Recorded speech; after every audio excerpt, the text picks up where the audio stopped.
desgarra inicialmente, pero en la piel produce lo que se denomina el orificio de entrada, o sea, una solución de continuidad.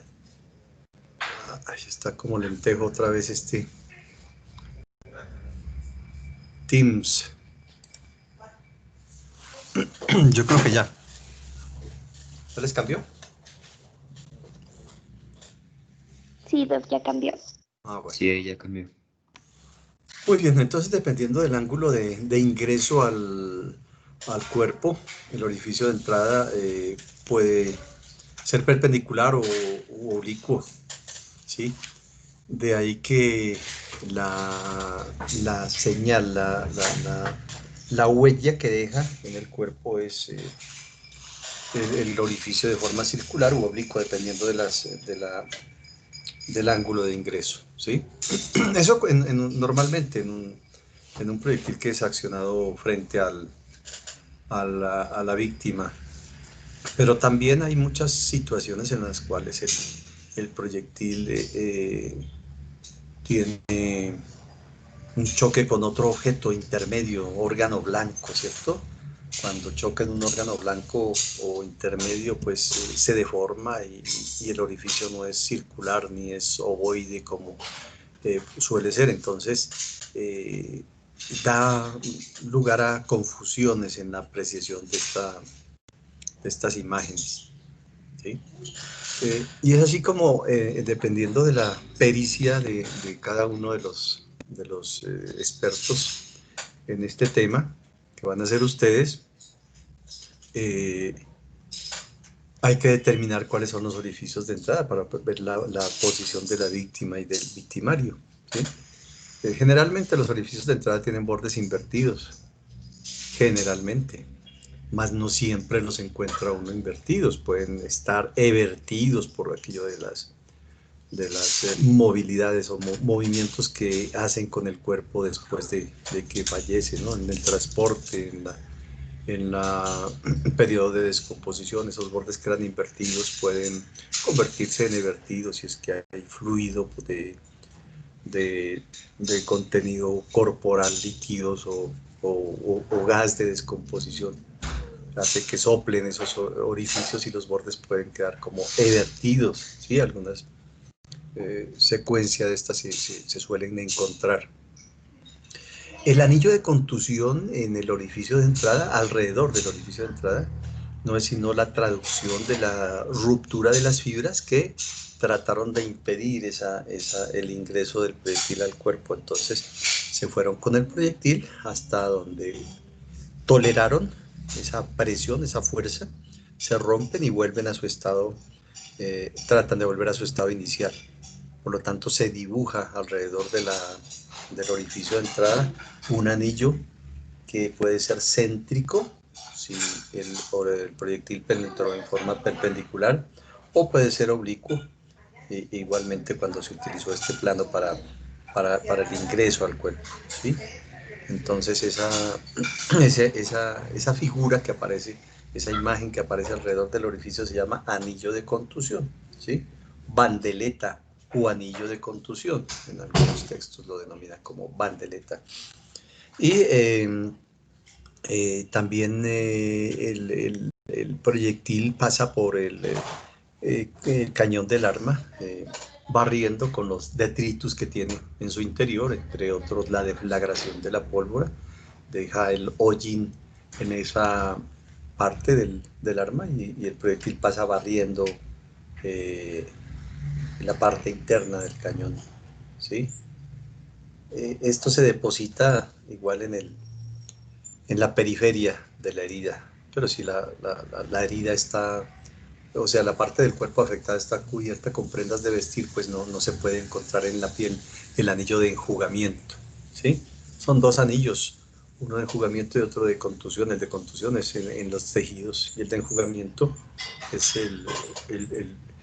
el barrido que hace el proyectil, esa parte sucia del arma, digo, de la ojiva, que se deposita en las prendas de vestir, aunque también si no tiene prendas de vestir en zonas descubiertas, se pueden encontrar esos detritus, más no ser visibles macroscópicamente. En algunas situaciones, cuando las armas no han sido accionadas por mucho tiempo, las lubrican con aceite y las guardan, entonces cae mucho polvo en su interior, se adhieren esas partículas del ambiente y también forman parte de esos detritus en el anillo de enjugamiento. Entonces miren ustedes como características el orificio de entrada. Son orificios regulares, circulares o ovoides, ¿sí? Tienen los bordes invertidos generalmente, ¿sí? Y pueden tener anillo de contusión o tienen anillo de contusión y anillo de enjugamiento. El día de hoy la médico de Leiva me envió unas fotografías de una necropsia que hizo ella con 20 heridas en el cuerpo. 3 en el tórax, 1 en el abdomen y el resto distribuidas por todo el cuerpo. O sea, entre orificios de entrada y salida eran 20, ¿sí?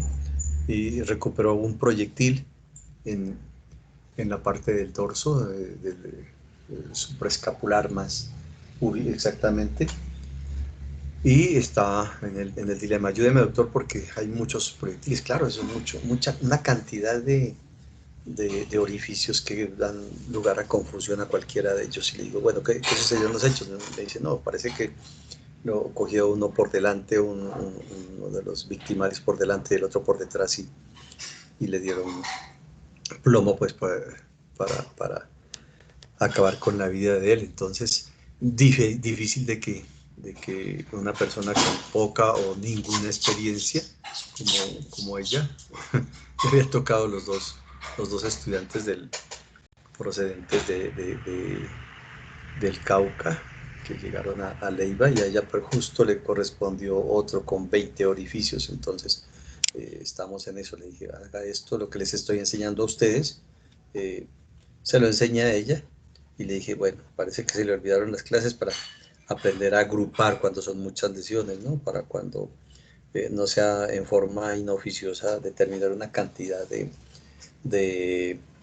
de descripciones que confunden, se prestan a confusión para el lector de ese documento. Muy bien, entonces en el transcurso de esta clase vamos a ir viendo lo que es las características de las lesiones producidas por proyectil de arma de fuego.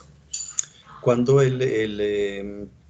la boca de fuego del arma está en contacto firme con la piel, ¿sí? Lo que se forma es una explosión prácticamente debajo de la piel, ¿sí?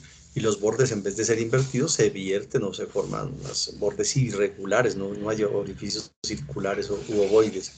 El contacto firme hace que esa fuerza que lleva el proyectil separe los tejidos formando un cráter prácticamente que se denomina comúnmente como en boca de mina la herida que produce, ¿sí?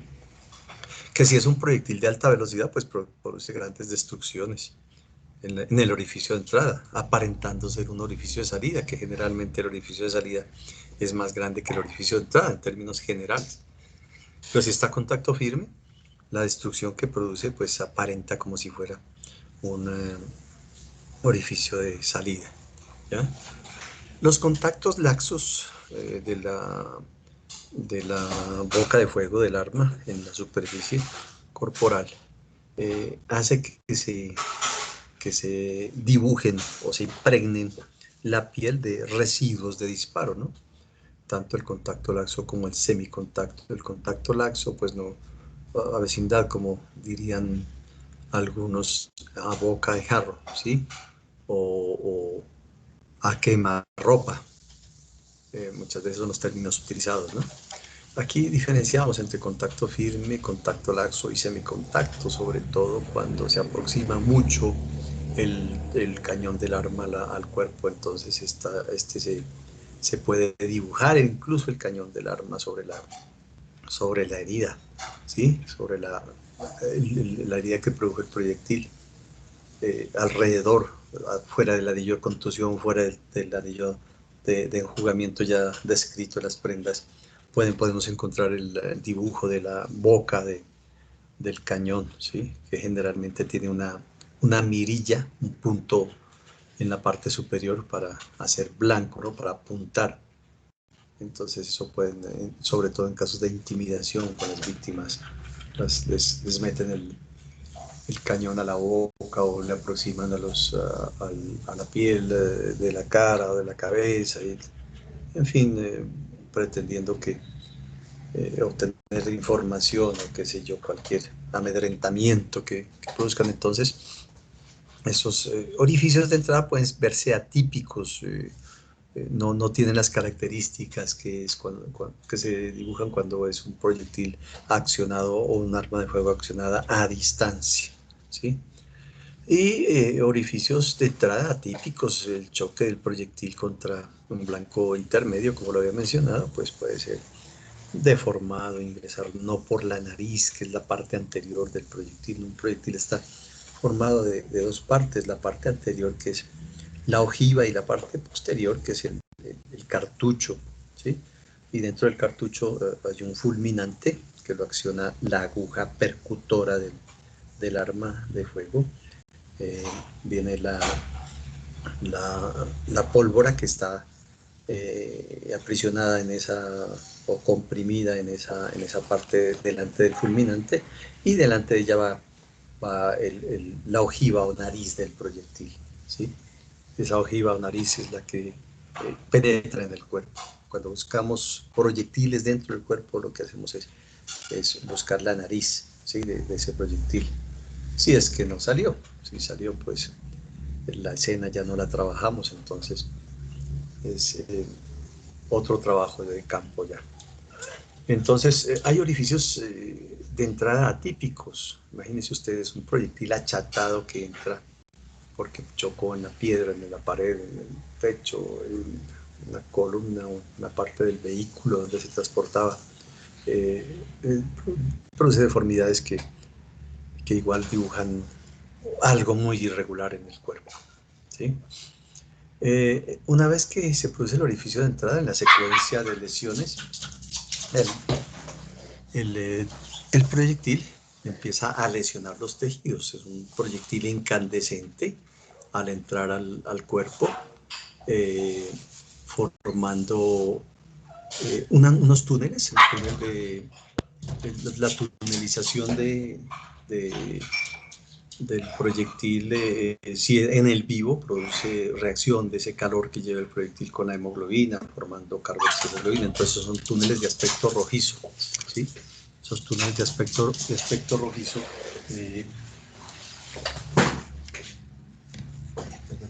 esos túneles de aspecto rojizo indican la vitalidad de la herida, ¿sí? En las tunelizaciones en los cadáveres, si es que se accionara un arma de fuego en un cadáver, pues no hay ese tipo de reacción. Entonces es un túnel grisáceo, ¿no? No hay reacciones vitales.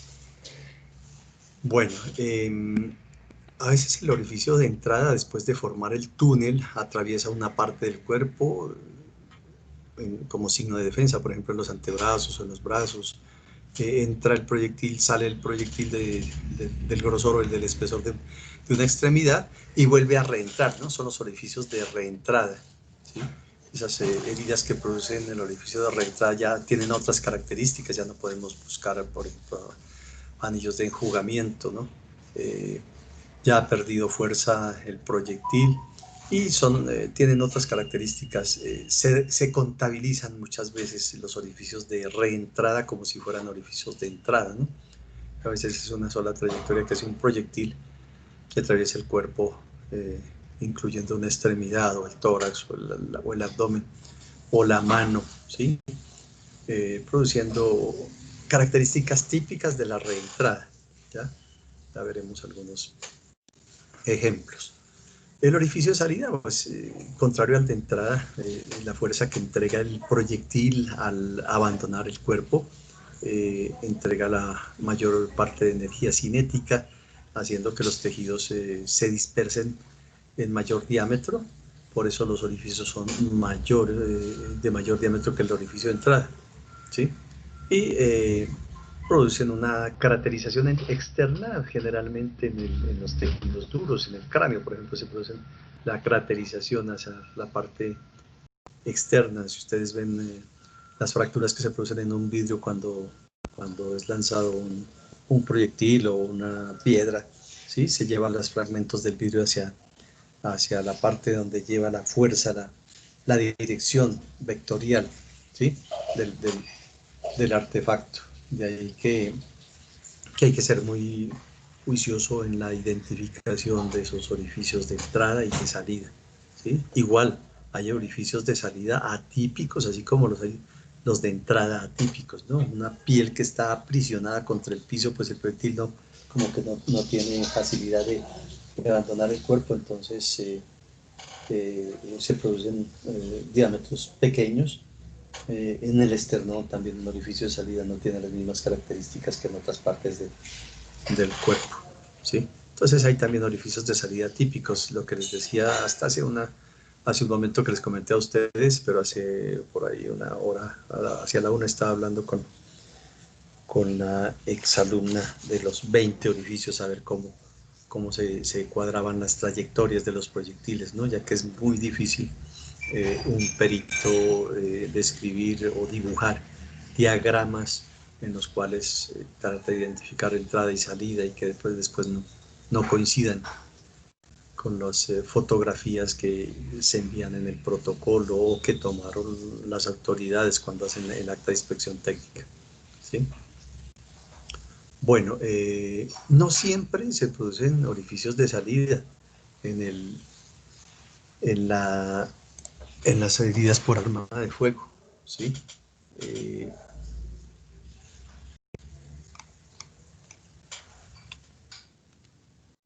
Les tomé la fotografía de los que no tienen accionada la cámara para ver la asistencia. Tienen imagen, ¿cierto? Tienen proyección. Sí, Doc, sí hay. Sí, mira. Ah, bueno, gracias. No siempre hay orificio de salida, porque los proyectiles pierden fuerza dependiendo de la distancia, dependiendo de los blancos intermedios que hayan tenido. Entonces, al perder fuerza, pues producen heridas de entrada, de ingreso al cuerpo, más no orificios de salida. Entonces se alojan en el cuerpo. Otra cosa es que al no encontrar mucha resistencia, pues salgan de una parte de trayectoria anterior a una posterior, ¿no? Pero en otras ocasiones se chocan en las estructuras óseas, ¿sí? O se encuentran tejidos duros en los cuales se alojan esos proyectiles. Entonces el dilema del médico es no empezar a cortar eh, todos los tejidos para perderse después y no encontrar nada, ¿no? Porque rayos X pues es lo ideal, pero no se tiene en ninguna parte, no lo tenemos ni nosotros aquí. Pues no porque, no porque sea muy costoso de pronto el equipo, sino que no se da la oportunidad en el mismo sitio donde se está laborando, no hay espacio para las instalaciones de estos equipos, que son un recurso valiosísimo para identificar dónde están los proyectiles alojados, sobre todo, ¿sí? A veces nos toca cubrir mucho el cuerpo, protegerlo con bolsas para llegar a un estudio de rayos X, aquí en Pasto estoy hablando, y poder tomar una radiografía, ¿no? No hay equipos portátiles que se desplacen hasta la morgue por contaminación y todo esto, ¿no? Igual cuando se transporta a los equipos donde están siendo utilizados para los vivos hay que hacer mucha protección. Entonces, bueno, en fin, pero es un recurso escaso en primer lugar y muy valioso donde se tiene, pero obviamos, o sea, lo hacemos de lado eso porque no lo vamos a tener siempre, ¿sí? El hecho de no encontrar el proyectil porque se pierde, porque está impregnado de sangre, está entre los tejidos, muchas veces nadie ve el proyectil, muchos ojos encima de un procedimiento y al girar al cadáver sobre su eje, al darle la vuelta, a veces caen los proyectiles, ¿no? Y otras veces están incrustados en cualquier parte que es difícil la recuperación, ¿sí? Eh, Aún con las mejores experticias para buscar proyectiles, a veces no se encuentran, Por lo tanto, es un deber del perito, si no encuentra el proyectil, decir que a pesar de la disección no fue posible recuperar el proyectil. Como quien dice, pues, si no fue posible, no me fue posible porque no tengo con qué. O sea, otra necropsia puede encontrar ese proyectil, que desde luego no van a ser ustedes mismos los que hacen una segunda necropsia, eso ya es en manos de otro perito, ¿sí?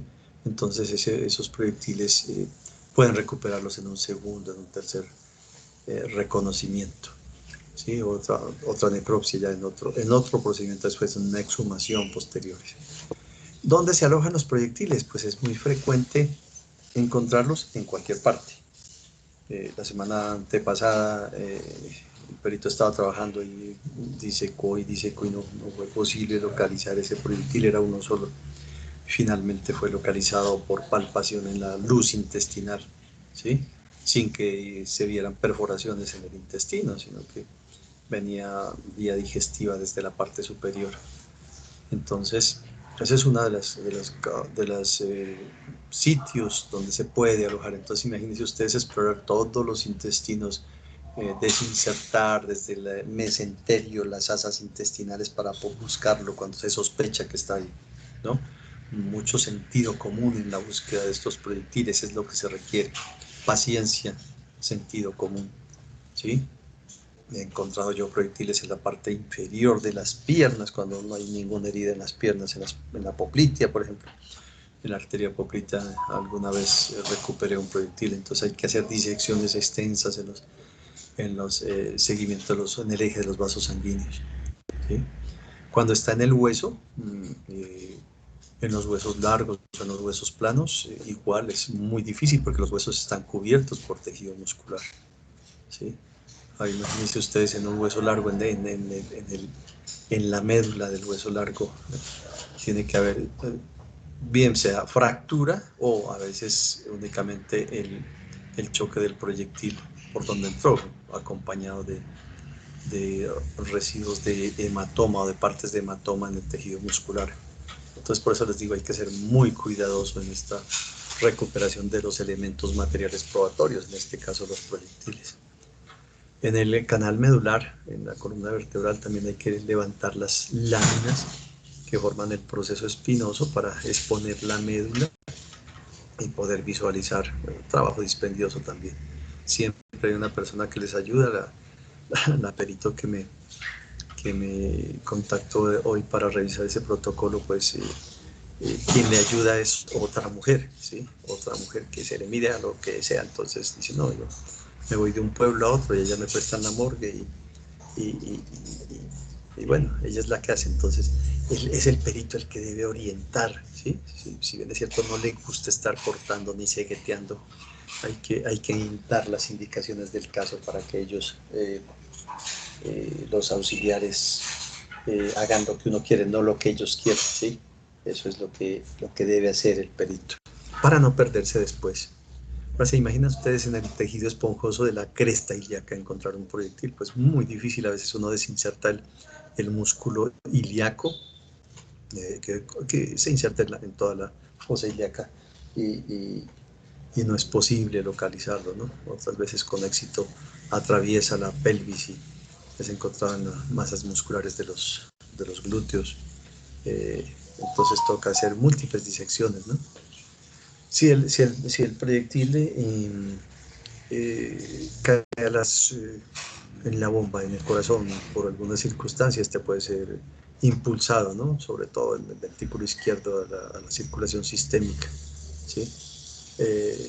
Sospechando, si se sospecha eso, pues, o sea que quedó vivo el individuo, los latidos cardíacos, se embolizó ese proyectil, o la movilización de los cadáveres ya cuando toma una luz venosa, un cadáver siempre es pesado para moverlo de una parte a otra, hace que migre el proyectil por vía venosa, ¿sí? Entonces son muchas los sitios donde podemos encontrar un proyectil alojado. Alojado no quiere decir incrustado siempre, ¿no? Alojado puede ser en el contenido gástrico, en la luz gástrica. Entonces toca de lavar exhaustivamente todo el contenido gástrico con flujo de agua no muy fuerte para que quede al descubierto. Ahora con lo de sospechas de cuerpos COVID, no estamos haciendo nosotros en los procedimientos aerosoles, menos con flujos de agua, ¿sí? ¿Por qué? Por el peligro, el riesgo de dispersar el COVID. Y en otras ocasiones es también procedente tener agua, ¿sí?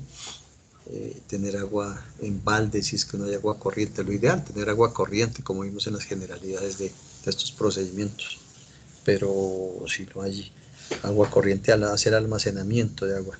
Me decía la doctora hoy que tienen que llevar en baldes, pero tenían un solo balde. Entonces digo, no, pues en ese caso se les pide a los familiares que lleguen una caneca por lo menos y tener agüita para estar lavando, porque si está ensangrentado, a todos les gusta sacar fotografías llenas de sangre, pues no quiere presentación una fotografía llena de sangre. Guantes ensangrentados, el testigo métrico y el testigo del número de noticia criminal que les aportan impregnados con sangre que a veces borran hasta los números. Entonces esas fotografías no tienen presentación para ser llevadas a una audiencia. Bueno, eso entonces, si hablamos de la trayectoria del proyectil, hablamos del orificio de entrada, de los túneles, la tunelización que produce cuando hay tejidos que han sido afectados, ¿no? Cuando cae en una cavidad, pues no vamos a buscar tunelización. O en el hígado, por ejemplo, se tiene destrozos o ser una visera hueca, digo, maciza, ¿sí? Hace que la entrega de esa energía cinética rompa los tejidos, los disperse de su estructura, o sea, destruya la estructura del órgano, ¿sí?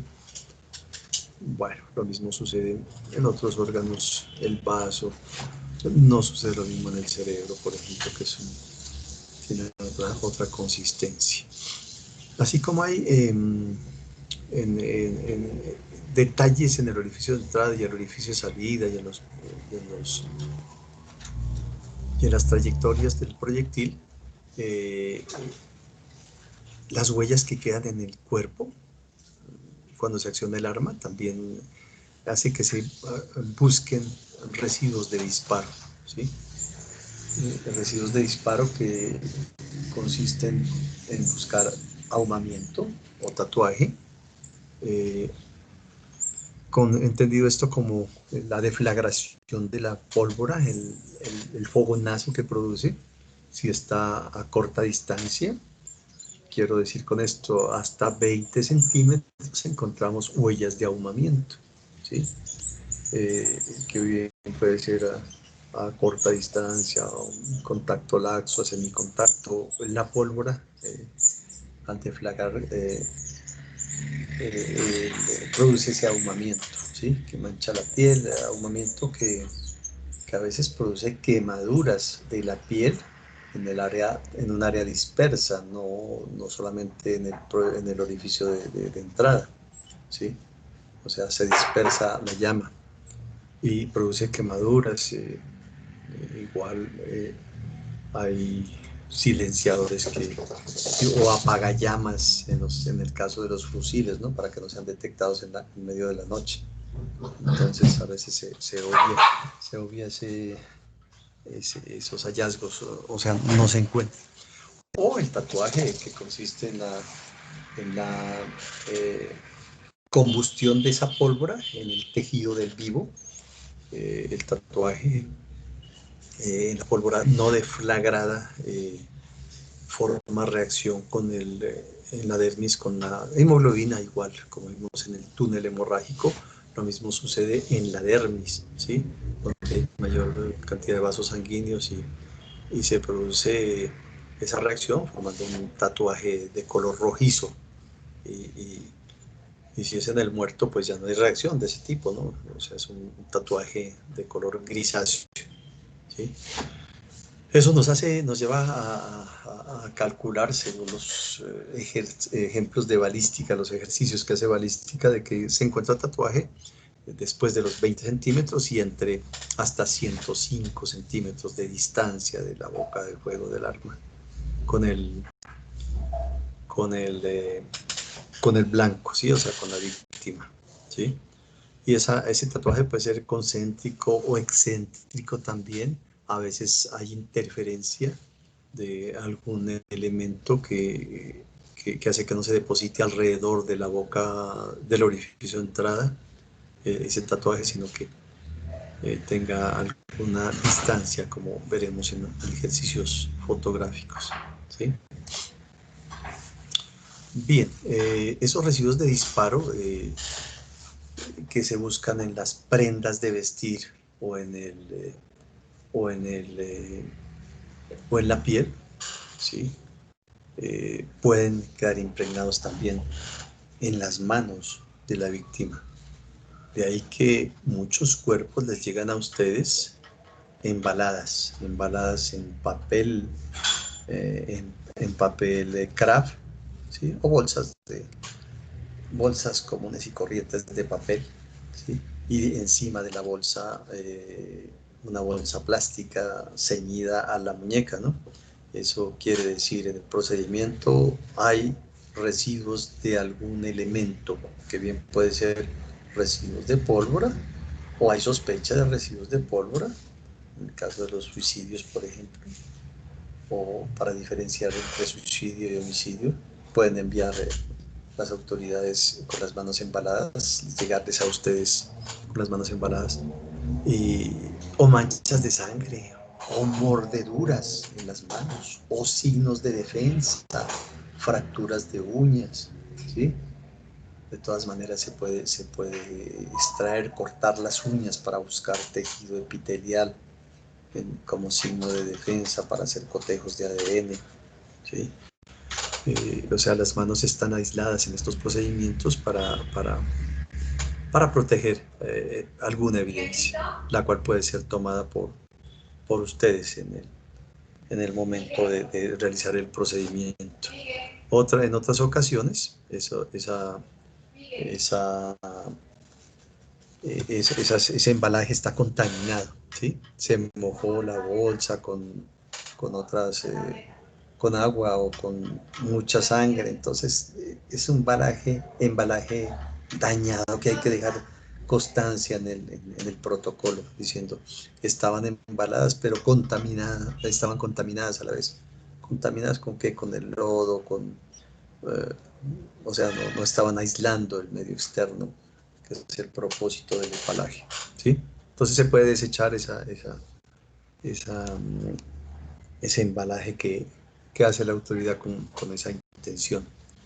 Cuando hay sospecha de residuos de pólvora, porque accionó algún arma de fuego, pues se toman, antes se tomaba con una prueba del guantalete, pero eso se demoraba mucho tiempo, entonces hoy en día ya hay unos kits para toma de residuos de pólvora, y se hace la lectura en unos barridos, microscopios de barrido electrónico, ¿sí?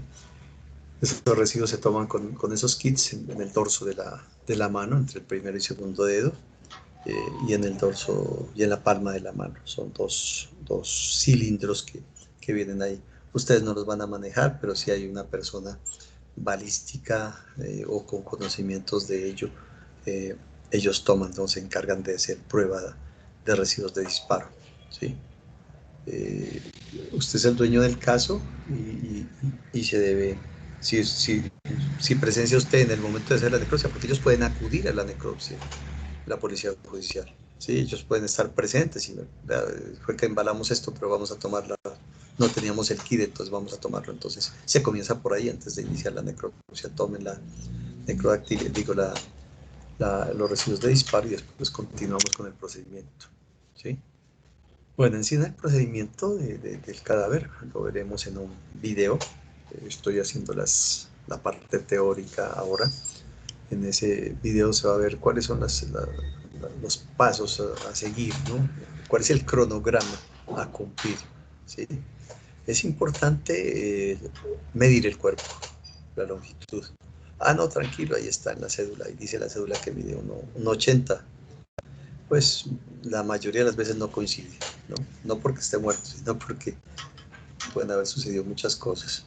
O creció, o le pusieron de ñapa más centímetros, ¿sí? Entonces verificar la talla del vértex al talón, o sea, el vértex es la parte más alta del cráneo, la unión interparietal, si ustedes se pasan la palma de la yema de los dedos por la parte superior de la cabeza, pues hay una parte más alta, ¿no? Uno piensa que cuando se golpea la parte más alta de la cabeza es porque se le está hinchando, ¿no? Y es la parte del vértex, ¿sí? Donde se debe tomar la estatura de ese cuerpo en escuadra de 90 grados, ¿ya? Entonces, un punto de referencia importante haber tomado la talla del cadáver, dejar constancia. ¿Por qué? Porque en reconstrucciones posteriores los proyectiles van a estar localizados topográficamente en cualquier zona anatómica, de la cual hay que tomar medidas al vértex como punto de referencia, la parte más alta, ¿sí? Y las que están en la parte anterior pues tienen punto de referencia a la línea media anterior, y las que están en el dorso a la línea media posterior. O sea, no hay otros puntos de referencia. No se deben tomar puntos de referencia de la axila, perdón, ni de la axila ni de la región inguinal, ¿sí?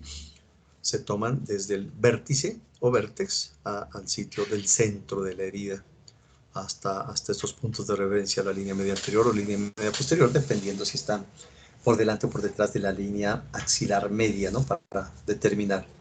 No las de la región pectoral tomar como punto de referencia la línea media posterior, sino la línea media anterior, que es más cercana. ¿Ya? Bueno, toda herida debe ser registrada fotográficamente, desde luego, ¿sí? Y buscar residuos biológicos o residuos de lo que tenga aledaño a la herida, ¿sí? Por ejemplo, 6 zonas de mordedura en los senos, en los glúteos, en los muslos, ¿sí? Signos de defensa se debe dejar registrado. Tomar muestras para ADN o huellas de mordida en la superficie corporal es procedente, ¿sí? Para guardarlo como evidencia. Recuerden que todas las evidencias que ustedes tomen, no solamente los proyectiles, sino las manchas de sangre, muestras de orina, contenido gástrico, huellas de mordida, sangre, manchas de sangre, saliva, semen, cualquier fluido corporal, esto va en embalaje, rotulación, se embala, se rotula, y cada uno de esos elementos lleva una cadena de custodia. Esa es la preservación de la evidencia, del elemento material probatorio, ¿sí? Bueno, cuando sea procedente, cortar las uñas en una bolsa de papel, igual se cortan las uñas, corta uñas que no sea el de la casa, que no está en el bolsillo, debe ser un corta uñas que esté haberse realizado limpieza previamente, ¿sí? No es un corta uñas para cada cadáver porque el presupuesto de pronto no alcanza, no cuesta mayor, pero sí hay que limpiarlo para que no se dé confusión sobre todo en las muestras de ADN, ¿sí? Las uñas, importantísimas, ¿sí? Para tenerlas como punto de referencia. Si hay uñas fracturadas, es importante tomar las muestras de uñas, ¿sí? Cuando no tenemos los kits de toma de residuos de disparo, se pueden utilizar aplicadores. Se impregnan de ácido nítrico al 5%. El ácido nítrico es un revelador de la pólvora, ¿no? Donde hay pólvora en contacto con ácido nítrico se forman unos puntos morados, ¿sí? Unos puntos morados, por ejemplo, en la piel o en las prendas de vestir, ¿sí? Con papel filtro, la prueba de Lunge, que vamos a ver más adelante. Así que se revele, es un revelador ese ácido nítrico. O sea, entra en reacción con la pólvora, para determinar esos residuos de disparo. Ahora en la mano, como no se forma esa reacción, muchas veces los aplicadores, después de hacer el barrido en la parte donde les digo, en el dorso entre el primero y segundo dedos, ¿sí? Se deja secar al vacío, digo al aire, y se empacan en los tubos, se corta la cola del aplicador y se introduce en el tubo sin preservativo, ¿no? Sin preservativo. Tubos tapa gris, alcoholemia, que tiene 2 preservativos. Tubo tapa lila, o sea, Convención Internacional, etilendiamino tetracítico con ETA. ¿Sí? Tubo tapa roja no contiene ninguna sustancia ni preservativo. ¿Sí? Podemos tomar humor vitrio, podemos tomar cualquier fluido en pocas cantidades. No van a tomar en tubo tapa roja contenido gástrico ni orina, no sirve absolutamente para nada. Peor, muestras de hígado. A veces me envían de allá de la costa, los CONASA rural, desde luego, contenido gástrico en frascos de penicilina pequeñitos. No sé cómo hacen para meter el contenido gástrico ahí. Pero no sirve para nada. Se imaginan un macerado hepático que uno necesita para hacer en laboratorio estudios de residuos. No sirven para nada. Entonces, entre no tomar y tomar es mejor tomar, ¿sí? Entre no tomar una muestra y tomarla es mejor tomarla, pero hay que saber tomarla, ¿sí? Bueno, los residuos de disparo en las prendas se pueden hacer con papel filtro, como les decía, impregnado de ácido nítrico al 5%, ¿sí? La prueba de Lunge, como está escrita en la proyección que ustedes tienen, también nos puede hacer calcular la distancia del disparo hasta 120 centímetros. Recuerden, primeros 20 centímetros, presencia de ahumamiento. O sea, si presenta una herida, ahumamiento, ya podemos determinar de que ese ahumamiento es producido porque la boca de fuego del arma estuvo hasta 20 centímetros de la víctima, ¿sí? Entre 20 y 105 centímetros cuando encontramos tatuaje, ¿sí? Esta prueba de Lunge, menos frecuentemente utilizada, porque a veces no se consigue el ácido nítrico, de estudiar las prendas, por ejemplo, para buscar en prendas residuos de disparo, después de secarlas, embalarlas, rotularlas y con cadena de custodia, los técnicos en balística pueden hacer prueba de Lunge y buscar residuos. Entonces ya se puede determinar que el arma al menos estuvo a 120 centímetros de distancia del cuerpo, ¿sí? Las guías metálicas para localizar entre el orificio de entrada y orificio de salida son frecuentemente utilizadas, esas guías metálicas. Y a ver si les envío unas fotos a ustedes. Esas guías metálicas hay que saber manejarlas también, ¿no? Saber manejarlas. ¿Cómo se manejan? No dándoselas al asistente. Cójalas usted e introdúzcalas con mucha delicadeza para que no formen falsas rutas, ¿no? Porque a veces empiezan a escarbar y terminan en otra parte donde no. Ella se llama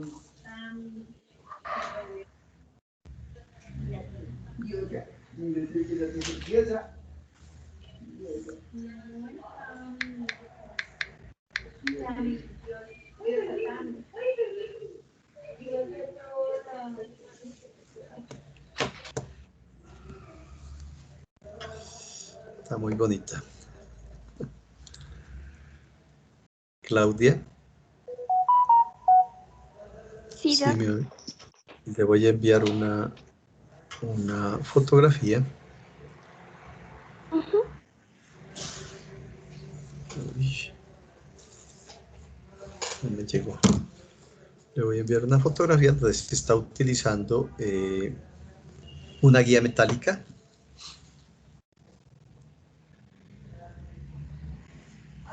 Pongamos esto para que la comparta con sus compañeros. Vale, Claudia, Doc. Claudia Elena.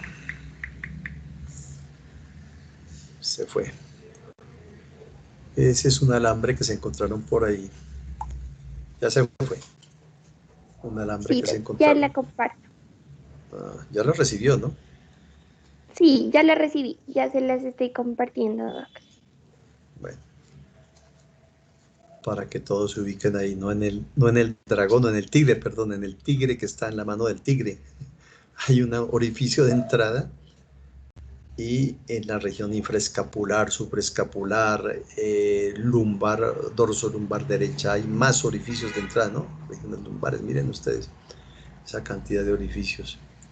Y miren la guía metálica muy torcida, por cierto, que puede conllevar a falsas rutas cuando se utiliza inadecuadamente. ¿Ya? ¿Todos la recibieron? ¿O solamente Claudia?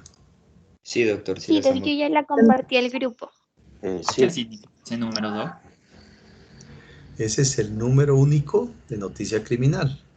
Cuente cuántos números tiene para que vaya haciendo el ejercicio, por favor. Cuente usted. Contabilice. ¿Cuántos dígitos tiene? 21. 21. 21. Si, está, 21, Doc.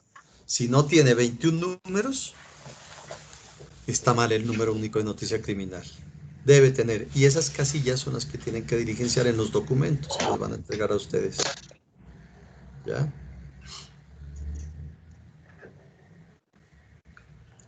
Bueno, voy a ver qué más te mandó Melanie. Doc, ¿podría repetir lo que dijo? Es que le escuché un poco cortado. Perdón, se cortó ¿Se cortó? ¿Qué me dices? ¿Podría enviar qué? Que si podría repetir lo que dijo sobre ese la serie de los números. Ah, ya. Ese es el número único de noticia criminal. El NUC se llama, ¿no? NUC o NUNC. NUC o NUNC. ¿Sí? El NUC es el número único de noticia criminal. Miren ustedes, según ese número que tienen ahí, 52 es el departamento, ¿sí? O sea, el código del departamento. 25 es el municipio, ¿sí? Seguido de una secuencia de números, por allá, antes de los últimos 6 números está el 2020, ¿sí? O sea, todo esto codifica dónde se realizó o dónde se asignó ese número de noticia criminal, ¿sí? Después de 2020 es el número secuencial. Eso quiere decir que en el sitio donde hicieron esa necropsia llevan 35 procedimientos, ¿sí? Nosotros aquí llevamos en Pasto ahorita como 280 tal vez, 280. En Tumaco llevamos 170, ¿ya? Número de procedimientos. Bueno, entonces esa es un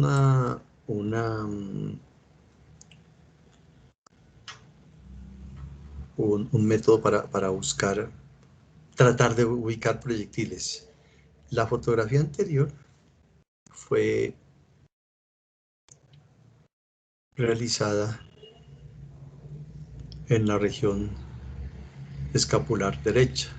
La que acabo de enviar en este momento en la región escapular izquierda. Pero miren, tratar de introducir una guía metálica donde está la escápula, pues es difícil porque no va a pasar. La escápula es un hueso plano, delgado, pero tiene 20 músculos que se insertan ahí, 19 más exactamente. Móvil, es un hueso muy móvil, no se articula con el tórax, tiene movilidad a través de la clavícula, ¿sí? Con el esternón, pero de resto no tiene más aplicaciones o articulaciones óseas. Se articula ya con el miembro superior, con el húmero. Entonces es difícil tratar de pasar una guía metálica como la que se pretende meter, muy tortuosa por cierto, por esos orificios, ¿sí? O se choca con las costillas, a veces empiezan a buscarle hasta qué pasa, ¿sí? A perforar los intercostales, entonces no es lo procedente hacer eso. Bueno, ya sabemos lo que es una guía metálica, un pedazo de alambre del que encuentren, no sea tan blandengue, pues para que igual les ayude a localizar proyectiles. ¿Ya? Bueno, estamos por aquí.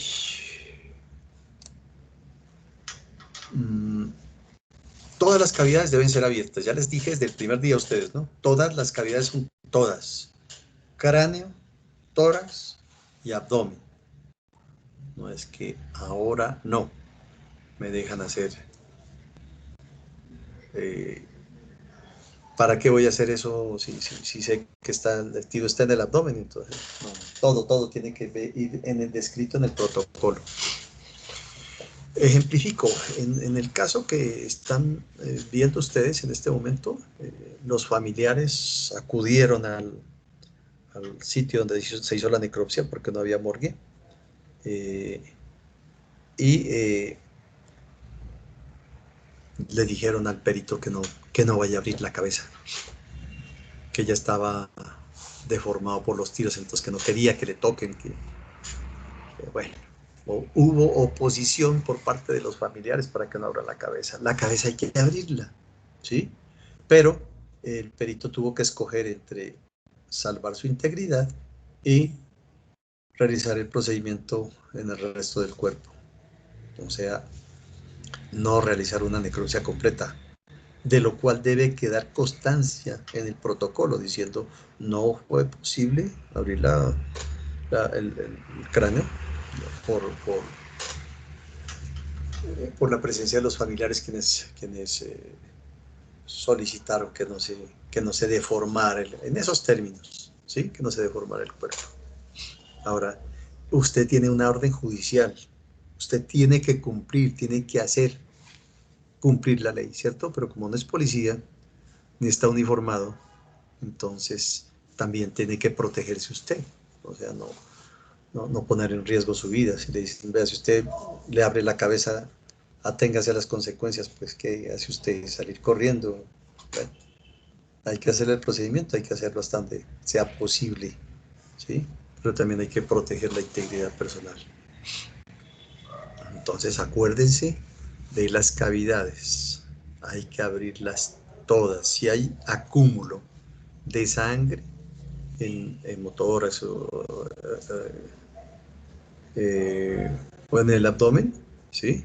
Hemoperitoneo, pues hay que cuantificar qué cantidad de sangre fue encontrada. Eso se coteja, se compulsa con los lagos que describen los peritos en levantamientos. Ellos dicen, hay un lago hemático que mide tanto por tanto, cuantifican. O sea que según las pérdidas sanguíneas, cuánto pudo haber vivido antes de...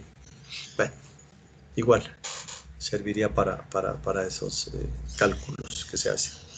¿Cómo se mide la sangre en las cavidades, en motores o en peritoneo? Pues unas botellitas de gaseosa por ahí, de esas desechables, hay que llevar siempre para tomar agüita. Se les corta la parte de arriba y se empieza a medir 600 y se empieza a botar la sangre del interior de las cavidades. Hay que cuantificarla, ¿sí? Sobre todo verificar todos los fluidos. Si es un hidrotórax, igual hay que calcularlo, ¿no? Si es un hidrotórax que ocupa todo un hemitórax, pues hay que determinar mediante el registro fotográfico cuando uno se abre esta cavidad, ¿sí? Y cuantificarlo, ¿sí? Ese más o menos puede servir. Una cantidad aproximada puede servir, ¿sí? A 1000, a 500, pero debe tener usted un esquema mental, ¿sí?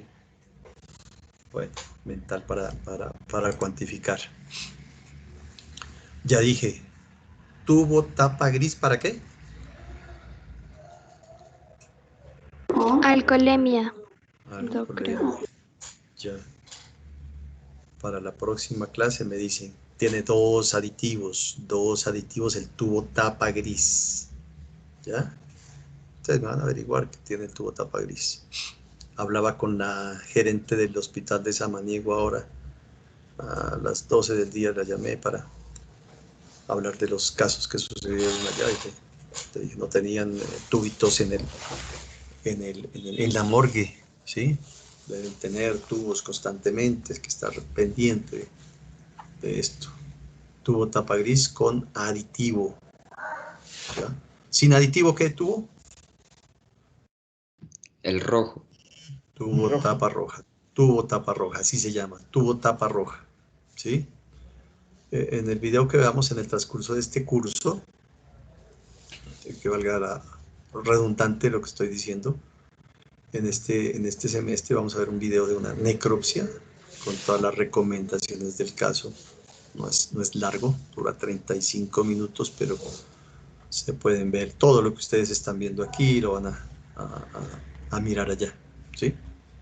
Entonces hago la parte teórica aquí para poderlo proyectar después. Orina. También en frascos de orina, en muestras de orina, ¿ya? Frotis vaginales, como se toma frotis vaginal en otras circunstancias en los vivos, ¿sí? Frotis oral, frotis anal. Seda dental para búsqueda de espermatozoides entre los dientes, como en los delitos sexuales que van a aprender con el doctor Jonathan, ¿sí? Todo esto sirve para cotejos genéticos, todas esas muestras, ¿sí? O sea, en el procedimiento, sabe cuándo empieza, no sabe cuándo termina, ¿ya? Cuando abra las cavidades, no se apresure a cortar las vísceras, a sacarlas, a empezar a mover todo, porque ya sabe lo que pasa con los proyectiles, ¿sí? Primero ahí donde están los órganos, trate de buscar, meta las manos, eso sí, ahí en el interior para tratar de buscar. Esto me disculpan, porque lo estoy llamando. Luza, ¿bien usted qué tal?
Bueno, eh, estamos en esta parte de la disección de las cavidades, ¿no? Entonces no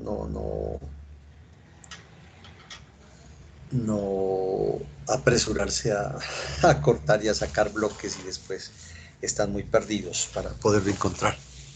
Otra cosa, cuando se recupera un proyectil, que no se debe hacer es manipularlo con pinzas, ¿sí? La manipulación con pinzas raya los proyectiles y no se pueden hacer cotejos de balística, ¿sí? Esas estrías que tiene el proyectil identifican cuando ha sido accionado por por la misma arma, ¿sí? Entonces les voy a enviar lo que no deben hacer ustedes. Vamos a buscar esta. ¿Se han recibido todos las guías metálicas o no? ¿La fotografía? Sí, señor. Bueno, yo tenía por aquí listo para ustedes una manipulación de un proyectil cogido por pinzas, que es lo que no se debe realizar o hacer porque deforma el proyectil, ni tampoco cuando recuperen un proyectil metérselo al bolsillo, así lo hayan lavado bien, porque igual sufre alteraciones esa evidencia y no es conveniente ni procedente. Sí, síguete. Bueno,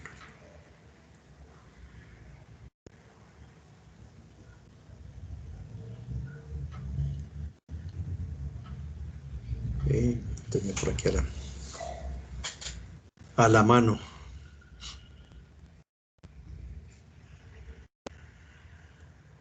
A la mano. ¿Sí están entendiendo o están durmiendo lo que yo les he dicho hasta ahora? ¿Ah? Ha quedado claro. El arrullo de la hora después de la marea alcalina posalmuerzo. ¿Ah? No, se me corrió la fotografía. Se me corrió. Cuando se manipulan con pinzas los proyectiles, se deben proteger los extremos de la pinza con fragmentos de tubo plástico o de manguerita, ¿no? Para que no sean rayados. O sea, en la manipulación del proyectil puede estar el éxito de la investigación judicial. Entonces, no alterar, menos llevarlos a la casa para indicarles a los familiares o a la novia lo que recuperó, la bala que le produjo la muerte.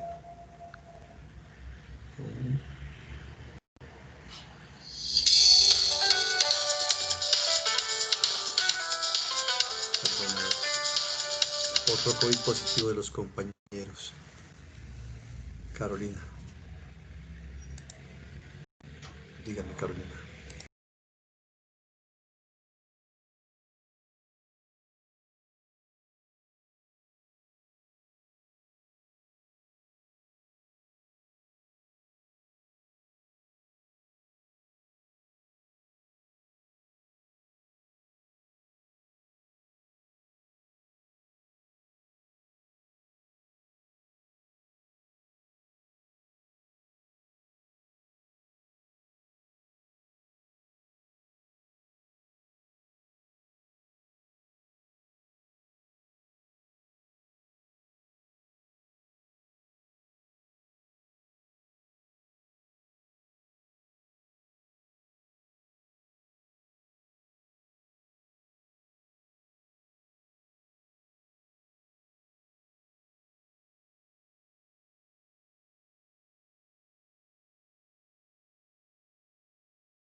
Bueno, finalmente no recuperé el proyectil, el orificio, ¿ya? Bueno, la deglución de los proyectiles también es frecuente en los depredadores, o sea que es difícil localizar un proyectil cuando ya hay invasión de la fauna cadavérica y a veces deglutieron por allá el proyectil, la única evidencia que había. Entonces, también cuando no se encontró el proyectil, ya les dije, ¿no? Hay que informar al respecto a la autoridad. Bueno, esta nomenclatura es utilizada en forma internacional, internacionalmente, para determinar cada uno de los orificios producidos por los proyectiles de arma de fuego, ¿sí? Mire, consta de 4 ítems, en los cuales el primer dígito corresponde al proyectil que está más cercano al vértex, ¿sí? Y de ese proyectil derivan el orificio de entrada, que es el siguiente dígito. 1 quiere decir primer proyectil, orificio de entrada, ¿sí? Primer proyectil, orificio de salida. Primer proyectil, lesiones 1-3 y 1-4, primer proyectil, trayectoria, ¿sí? En el caso que les digo, les comentaba hoy por la mañana, eran 20 heridas, las cuales pueden corresponder a 10 orificios de entrada y 10 orificios de salida. Por lo tanto, la nomenclatura sería 1, 1, 1, 2, 2, 2, 2, 3, 2, 4, 3, 3, 3, 1, 3, 2, hasta 10, 1, 10, 2, 10, 3, 10, 4. ¿Sí? Esto es lo que tienen que ponerle mucha atención. 1, 1, orificio de entrada. ¿Qué describo en el 1, 1? Entonces, a ver si me dice orificio de entrada. ¿Qué características tiene el orificio de entrada para poderlo describir ahí? Para que se hagan el ejercicio de una vez. A ver, oigo. No se debe tener en cuenta de pronto el borde que presenta el orificio. Borde Sí, invertido. el borde invertido, ¿qué El más? borde, Y es regular, circular, ovoide. Ajá, muy bien, ¿qué más? A ver, ¿qué nos falta? Y tiene El anillo de las marcas. acción. El anillo. Residuos de disparo, muy bien, tiene tatuaje o ahumamiento, ¿qué más? Anillo de contención. Anillo de contusión, contención, no, Contusión. contusión. Contusión, bueno. ¿Qué más nos falta ver?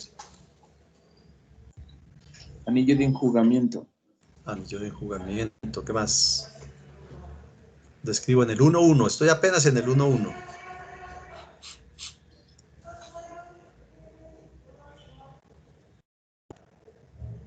¿Qué más? Nada más. El Si fue por contacto. contacto firme. Sí, esos son los residuos de disparo, si ahí sí tiene uno. Si no tiene, pues, sin tatuaje ni ahumamiento, ya digo, bueno, no tiene tatuaje ni ahumamiento, no hay residuos de La disparo. trayectoria. La trayectoria no es del orificio de entrada. Estoy en el 1-1. Trayectoria es 1-4. Estoy en el primer proyectil. ¿Qué más me falta ver? Muy importante lo que nos falta. Hay que medir la herida. ¿Cuánto mide esa herida? ¿Qué forma tiene? ¿Es circular? Si es circular, ¿cuánto tiene de diámetro? 0,5, 0,8, 0,6 centímetros. Una. Otra. Ubicación anatómica, ¿cierto? ¿En qué parte del cuerpo se encuentra ese orificio de entrada? ¿Ya? Muy bien, me faltan más. Localizado en la región pectoral, si es pectoral, y puntos de referencia. ¿A cuántos centímetros del vértex está y a cuántos centímetros de la línea media, anterior o posterior? ¿Ya? Todo eso hay que describir en el numeral o en el ítem 1.1. Eso quiere decir, la primera idea tiene un orificio de entrada. 1.2 igualmente orificio de salida. ¿Ya? ¿Qué características tiene? Diámetros, diámetro mayor, diámetro menor. ¿Dónde está localizado? ¿A cuántos centímetros de la línea media anterior o posterior y cuántos centímetros del vértex? ¿Sí? Ahí no vamos a hablar de residuos de disparo. Hasta ahí claro, ¿cierto? 1.1, orificio de entrada, 1.2, orificio de salida. ¿Ya? 1.3 son las lesiones. ¿Qué lesiones? Secuenciales presenta desde el orificio de entrada hasta el orificio de salida, si es que tiene orificio de salida. Quiero decir, si entró y salió, comprometió piel, tejido celular subcutáneo, plano muscular, fractura de huesos, perforación de órgano, produjo hemotórax o hemoperitoneo, otra fractura en otra parte, ¿sí? Dejando una herida ya descrita en el orificio de salida. Esas son las lesiones secuenciales. Si no hay orificio de salida, entonces, ¿dónde se recupera el proyectil? Si no se recupera el proyectil, no fue posible recuperar el proyectil. O sea, las lesiones, por ejemplo, entró a la cavidad torácica, entró por la región pectoral izquierda, dejando un orificio, una herida de 1 por 0,5 centímetros de diámetro, con anillo de contusión excéntrico, con tatuaje, con ahumamiento en un área de dispersión del tatuaje de 15 o de 20 por 3 centímetros o 10 centímetros, ¿sí? A tantos centímetros de la línea media anterior y otra de la línea media posterior o anterior y del vértex. Ese es el orificio de entrada, ¿ya? Sin orificio de salida, 1, 2, no tiene orificio de salida, entonces después escribo sin orificio de salida. Lesiones, entonces, herida en piel, tejido celular subcutáneo, fracturó la segunda costilla izquierda o el cartílago costal, los músculos intercostales desgarrados, pleura parietal, pleura visceral, perforación del lóbulo superior del pulmón izquierdo, saco pericárdico, corazón, ¿sí? Y el proyectil se recuperó en el interior del ventrículo izquierdo, ¿sí? Lesiones, entonces, hasta ahí. Si se recuperó en el corazón, hay que tomar igual puntos de referencia en el interior del ventrículo izquierdo a tantos centímetros del vértex, en ese caso, ¿ya? Trayectoria, 1,4, trayectoria. La trayectoria hace mención al atravesar el proyectil. Los planos básicos, los aprendieron por ahí en anatomía ustedes. Planos básicos, sagital, coronal y horizontal. ¿De qué manera atraviesa el proyectil esos planos básicos entonces? Pregunto para todos. ¿Cómo describo la trayectoria de ese proyectil?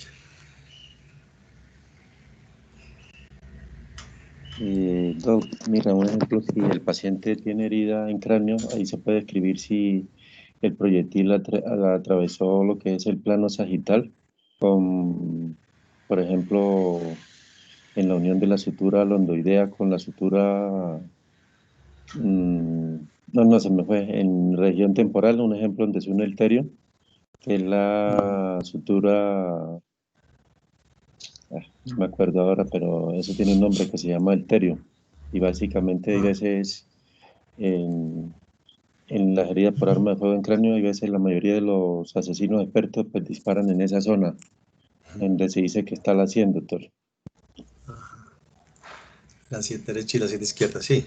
A ver, le hago claridad. Los 4 ángulos del parietal forman las fontanelas. Y las fontanelas, una anterior, una posterior y 2 laterales, dibujan el hueso parietal, ¿sí? Terion y asterion son los ángulos laterales anterior y posterior del parietal, ¿sí? Y bregma y lambda, Sí, los otros dos. Bueno. No, trayectoria, bien sencillo. Coronal, sagital y horizontal. ¿Qué es un plano?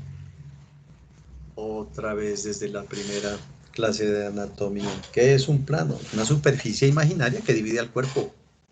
Superficie imaginaria que divide al cuerpo. ¿Cómo lo divide? El plano sagital divide en una porción derecha y en una porción izquierda. De tal manera que el proyectil puede ir de derecha a izquierda o de izquierda a derecha. ¿Sí? En el entendido de que el plano sagital divide al cuerpo en 2 porciones, una derecha y otra izquierda. Plano coronal divide al cuerpo en una porción anterior y otra posterior, de tal manera que al atravesar el plano coronal el proyectil va de adelante hacia atrás o de atrás hacia adelante, eso quiere decir postero anterior o antero posterior, ¿sí? Y plano horizontal, son tres planos básicos, el plano horizontal divide al cuerpo en una porción superior y en otra inferior, de tal manera que al atravesar el plano horizontal el proyectil va de arriba hacia abajo o de abajo hacia arriba, o sea, superior inferior o inferior superior. ¿Ya? Superior inferior o inferior superior. ¿Queda claro la explicación de la trayectoria del proyectil? Eso nos quiere dar a entender la posición de la víctima en el momento de ser accionado el arma de fuego. Repito, trayectoria, tres planos básicos, coronal, sagital y horizontal. Ahora, múltiples planos, un corte tomográfico puede ser como quiere el plano imaginario, ¿no? En este caso, imagenológico. ¿Sí? Un TAC. Puede hacer múltiples cortes. Por eso se llaman esos equipos multicorte. ¿Sí? Acá utilizamos los tres planos básicos. Oiga, pero el ángulo de tiro del victimario estaba a la derecha o estaba a la izquierda. Y el proyectil penetró, atravesó estos planos superior e inferior. ¿Ya? Acordándose que aplicamos esto en la posición anatómica. La posición anatómica del cuerpo es el cuerpo de pie, ¿sí? Pero el cuerpo, cuando lo estamos estudiando en una mesa o examinando a un vivo, está acostado, no está en posición anatómica. ¿Ya? De ahí que muchas trayectorias hay que saber interpretarlas, de esos proyectiles. Si un individuo está en un segundo piso y se inclina, ¿sí? Se inclina el tronco hacia adelante, o sea, queda agachado en un pasamano y le disparan de abajo, ese proyectil puede entrar por la región supraclavicular y salir por la región infraescapular, derecha o izquierda. Pero al hacer el estudio, así le hayan disparado desde abajo, esa trayectoria del proyectil es superior inferior, porque atravesó los planos de arriba hacia abajo. Supraclavicular quiere decir que está en la parte superior, infraescapular quiere decir que está en la parte inferior. ¿Queda claro lo que les estoy diciendo? ¿Sí? Nosotros no fuimos testigos presenciales de los hechos, por lo tanto describimos lo que estamos encontrando en ese momento. Nomenclatura utilizada para todos los proyectiles. En este caso, que les comento hoy por la mañana, mínimo 10-1, 10-2, 10-3, 10-4. El proyectil número 10 está por allá en la pierna, o sea, el más inferior, ¿sí? Y 10-1 quiere decir el orificio de entrada, y 10-2, orificio de salida. Y 10-3, lesiones. A lo mejor no comprometió órganos vitales. Y la trayectoria del 10-4, ¿sí? Puede ser de arriba hacia abajo, como puede ser de abajo hacia arriba, ¿sí? De derecha a izquierda o de izquierda a derecha. O de adelante hacia atrás o de atrás hacia adelante. ¿Queda claro hasta ahí para todos? Quiero oír una sola voz. Quiero decir una. Sí, señor. Sí, señor. Bueno. Entonces, esta nomenclatura nos sirve de punto de referencia, Claudia, para la continuación de la clase, que no sé cuándo será, si el viernes o el jueves. ¿Ya? Vale, Doc. Nomenclatura. ¿Ya? Esas fotografías que recibieron tienen proyectiles, heridas por proyectiles, las pueden ampliar en el computador y ver, hacer el ejemplo de 1, 1, 1, 2. Por lo menos 4 heridas se alcanzan a ver ahí, ¿no? Los que detallaron esas fotografías. Eso les va a tocar hacer a ustedes allá solos. ¿Ya? Si encuentran que los apoye, pues los apoyamos. Pero si no encuentran, están solicitando porque cogieron en flagrancia al agresor. Doctor, necesitamos el protocolo. Entonces empiezan a decir, ¿cuánto tiempo tengo para hacer el protocolo? No, no tiene tiempo. Eso según el requerimiento de la autoridad. ¿Ya? ¿Estamos? Y vamos avanzando en heridas por arma de fuego. Quedamos hasta ahí entonces. Claudia Elena y Pasuy. Doc, una Sí, pregunta, porfa. Sí, dígame. Con respecto al anillo de enjugamiento, que pues, usted nos cuenta que es el barrido pues, del hollín, ¿no? Que hace el proyectil cuando sale del cañón. O sea, que Sí. ese va a ser el que produzca el tatuaje. No, Es que me confunde si es lo mismo o es no, diferente, o cómo así. oígame. Tatuaje es pólvora sin deflagrar. Pólvora que no se ha quemado todavía. Esa pólvora penetra a la dermis, ¿sí? O sea, atraviesa la epidermis y en la dermis termina su proceso de ignición, esa pólvora. De ahí que usted puede lavar un tatuaje y no se borra con nada. ¿Ya? O sea, un tatuaje por mucho que no se... Bueno, el ahumamiento es probable que desaparezca con las mismas gotas de sangre que vierte la herida. ¿Sí? Entonces una cosa es el anillo de enjugamiento, anillo, forma circular, que el tatuaje, hay dispersión de esa pólvora, ¿sí? La que se quemó en el aire no deja nada.